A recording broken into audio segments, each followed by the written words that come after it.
अस्सलाम वालेकुम। Health care guideline channel में आपको खुशामदीद कहती हूँ। मैं हूँ आपकी होस्ट डॉक्टर शीबा अकरम।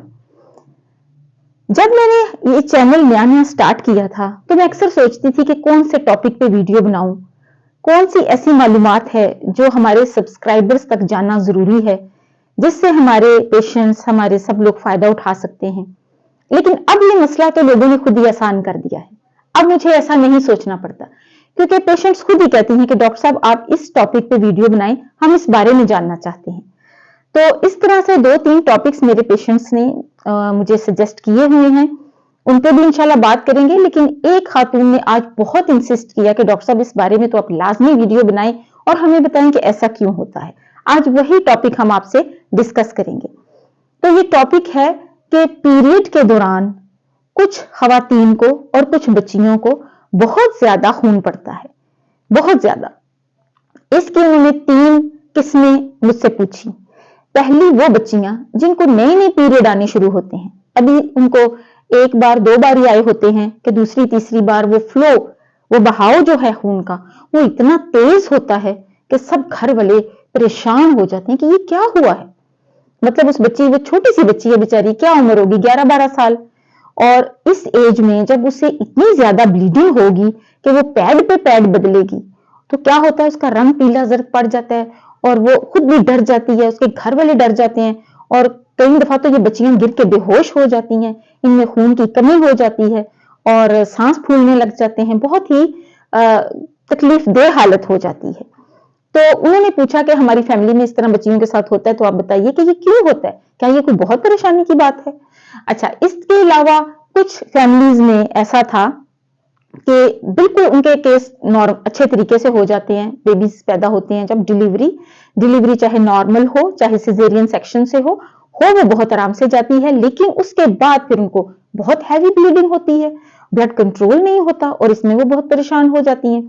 इसी तरह तीसरी सिचुएशन जो डिस्कस उन्होंने की वो ये कि जब पीरियड बंद होने के करीब आते हैं तो वो एकदम से, एक तो वो बेतरतीब तो होते ही हैं, लेकिन उसके साथ वो इतने हैवी क्यों हो जाते हैं, बहुत ज्यादा आते हैं।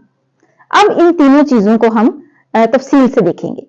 सबसे पहले बात करते हैं उन कम उम्र बच्चियों की जिनको शुरू में पीरियड्स आने शुरू होते हैं और बहुत हैवी, इतने हैवी आते हैं कि वो बेचारियां घबरा जाती हैं। माँ बाप और खास तौर पे उनकी वालदा अक्सर मुझसे आके पूछती हैं, डॉक्टर साहब ये क्या कोई बहुत परेशानी की बात है, आप इसका अल्ट्रासाउंड करके देख लें, इसके अंदर ऐसा क्या हो गया है कि जो ऐसे खून पड़ रहा है, व्हाट्स रॉन्ग विद हर, वो ये जानना चाहती हैं। अब इसमें पहली बात तो ये है जो उनके सबके समझने की बात है कि बेशक पीरियड जो आते हैं वो यूट्रस में से, बच्चेदानी में से ही खून निकलता है, लेकिन जो इसका कंट्रोल है वो हमारे दिमाग में है। दिमाग के अंदर एक हिस्सा है छोटा सा जिसको हम हाइपोथैलेमस कहते हैं, उसके साथ एक पार्ट है जिसको पिट्यूटरी ग्लैंड कहते हैं। ये दोनों जो है ना, ये ऐसे सिग्नल्स प्रोड्यूस करते हैं, जैसे कि हाइपोथैलेमस का काम है कि गोनेडोट्रोफिन रिलीजिंग हार्मोन्स पैदा करे, पिट्यूटरी का काम है कि वो अपने हार्मोन्स पैदा करे, और फिर ये सारे सिग्नल्स जो हैं ये मिलते हैं गोनेड्स को, अंडे दानियों को, और अंडे दानियां क्या करती हैं, वो अपना साइकिल स्टार्ट कर देती हैं जिसको हम मेंस्ट्रुअल साइकिल कहते हैं, जिसके नतीजे में यूट्रस में से ब्लड आता है, खून आता है। शुरू में जब पीरियड आने लगते हैं तो ये जितना भी ये पूरा ऊपर से लेकर नीचे तक का ये जो एक एक्सिस है, जिसे हम हाइपोथैलेमिक पिट्यूटरी गोनेडल एक्सिस कहते हैं या ओवेरियन एक्सिस कहते हैं, हाइपोथैलेमिक पिट्यूटरी ओवेरियन एक्सिस कहते हैं, ये पूरे का पूरा जो सिस्टम है ये पूरी तरह से अभी काम करने के लिए तैयार ही नहीं हुआ होता, इमेच्योर होता है। लिहाजा अंडे दानियां जो हैं वो कुछ ना कुछ हार्मोन्स तो पैदा करना शुरू कर देती हैं, लेकिन वो अंडा नहीं बनाती हैं अभी। तो ये जो साइकिल होता है इसको हम एन ओव्यूलेटरी साइकिल कहते हैं कि हार्मोन्स तो बन रहे हैं कुछ ना कुछ, लेकिन वो भी पूरे तरीके से रेगुलर अंदाज में प्रॉपर तरीके से नहीं बन रहे। तो ये जो पूरा एक्सिस है, सिस्टम है, डेवलप अभी नहीं हुआ, जिसकी वजह से एन ओव्यूलेटरी साइकिल, बिना अंडे के ये माहवारी का निजाम चल रहा है, अंडेदानी अंडा नहीं बना रही। लिहाजा एस्ट्रोजन तो प्रोड्यूस होगा, एक हार्मोन तो प्रोड्यूस होगा, लेकिन अंडा बन जाने के बाद कार्पस ल्यूटियम से जो प्रोजेस्टेरॉन हार्मोन बनना है वो तो अभी नहीं बन रहा, तो हार्मोन जो है वो बैलेंस में नहीं है, जिसकी वजह से इन बच्चियों को समटाइम्स बहुत हैवी ब्लीडिंग होती है। लेकिन इसमें परेशान होने की जरूरत नहीं, इसमें जानने की जरूरत है। क्या जानना है? कि अपने मसले को समझना है, बर वक्त डॉक्टर को इन्फॉर्म करें। अगर आपकी फैमिली में पहले भी इस तरह के केसेस बाकी बच्चियों के साथ भी होते हैं, तो आपने ये करना है कि आपने जैसे बेबी को आई मीन बच्ची को पीरियड आने लगे, तो आपने जहन में रखना है कि उसके साथ ये मामला हैवी भी हो सकता है, हैवी पीरियड्स भी आ सकते हैं। तो आपने पहले से डॉक्टर से एडवाइस ले लेनी है। जैसे ही ब्लड का फ्लो स्टार्ट हो, अगर वो आपको ज्यादा तेज लगे तो आप इन टाइम राब्ता करें। कुछ ऐसी दवाइयां डॉक्टर साहबा आपको देंगी जिनसे बहुत आसानी से ये ब्लीडिंग कंट्रोल की जा सकती है, रेगुलर की जा सकती है। और वो प्रोजेस्टेरॉन हार्मोन जो अभी इमेच्योर डेवलपमेंट की वजह से भी नहीं बन पा रहा, एनोव्यूलेटरी साइकिल की वजह से, वो हार्मोन बाहर से भी दिया जा सकता है। जब हम बाहर से खिलाएंगे तो साइकिल रेगुलर हो जाएगा, बेहतर हो जाएगा, फ्लो में कमी आ जाएगी और जो भी बच्ची है वो बहुत कंफर्टेबल हो जाएगी। अब अगला केस डिस्कस करते हैं। अगले केस में यह है कि डिलीवरी हुई, नॉर्मल हुई, चाहे सिजेरियन से हुई, बच्चा हो गया, सब ठीक हो गया, वो उनको फीड करवा रही है, दूध पिला रही है, लेकिन फिर एकदम से इतना हैवी ब्लड फ्लो कहां से आ गया? इसमें भी समझने की जरूरत है कि जब कोई औरत दूध पिलाती है तो उसके बॉडी में प्रोलैक्टिन हार्मोन एक ऐसा हार्मोन है जो बहुत ज्यादा मिकदार में पैदा होता है, और ये कुदरती तौर पे बच्चों में कुछ बर्थ स्पेसिंग, बच्चों में वक्फे के भी काम आ रहा होता है, क्योंकि इसकी वजह से क्या होता है कि अंडेदानियां अंडा नहीं बनाती। दोबारा से वही सिचुएशन, प्रीमेच्योरिटी की वजह से नहीं, लेकिन प्रोलैक्टिन की वजह से ये जो साइकिल है, ये एन ओव्यूलेटरी साइकिल है, इसमें अंडा नहीं बन रहा, प्रोजेस्टेरॉन हार्मोन उस तरह से प्रोड्यूस नहीं हो रहा और हैवी ब्लीडिंग जो है वो आने लग जाती है। इसका भी हल ये है कि इसमें जब हम प्रोजेस्टोजेंस एडवाइस करते हैं तो औरत की बहुत उसमें सुधार आ जाता है उसकी हालत में, और वो बहुत बेहतर महसूस करने लग जाती है। इसमें चंद कॉमन सी आम सी दवाइयां हैं जिनका हम एक अच्छा सा कॉम्बिनेशन बना के जब पेशेंट को देते हैं तो पेशेंट की लाइफ बिल्कुल नॉर्मल हो जाती है, वो बहुत कंफर्टेबल हो जाती है।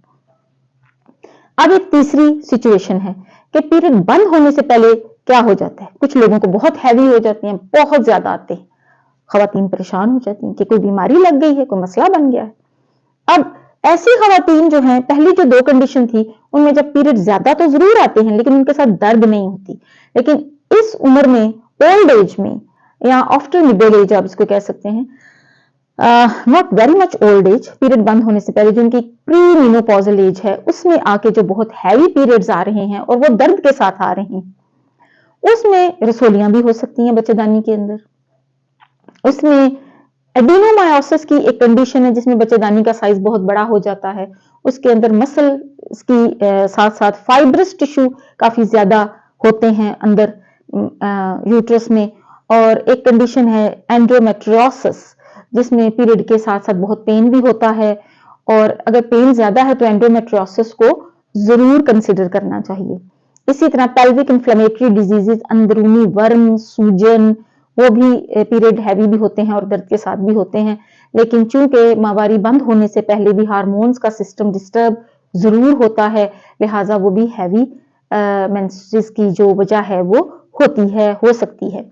लेकिन ये सारी चीजें आपको अल्ट्रासाउंड पे और कुछ दूसरे टेस्ट हैं जो आपको गाइड कर देते हैं, लेकिन आपने थायराइड ग्लैंड की डिजीजेस को और ब्लड की अपनी जो डिजीजेस होती हैं, कोएगुलेशन प्रॉब्लम्स जो हैं, उनको देख लेना है। कई दफा खून के अपने अंदर बीमारी होती है, खून जमने की सलाहियत सही तरह से नहीं रखता, तो उसको जरूर आप कंसिडर करें।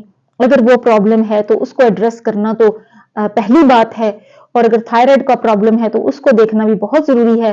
लेकिन इन दो चीजों को रूल आउट करने के बाद में आपने जो चीज देखनी है वो है ये वजूहात जो मैंने आपको बताई हैं, ये सीरियस वजूहात उस तरह से नहीं है, काबिले इलाज हैं, और जो भी इलाज हम करते हैं वो वजह के मुताबिक ही करते हैं, और उससे ये होता है कि पेशेंट को 100% सक्सेसफुल कामयाब इलाज मिल जाता है और पेशेंट ठीक हो जाता है, सेटिस्फाई हो जाता है। इसमें पैनिक होने की, एकदम से घबरा जाने की बात नहीं है, इसमें जरूरत है जानने की, समझने की और इन टाइम ट्रीटमेंट लेने की। देखते रहिए हमारा channel health care guideline, subscribe करना मत भूलिएगा। मिलते हैं आपसे फिर किसी और वीडियो में। अपना बहुत ख्याल रखें। अल्लाह हाफिज।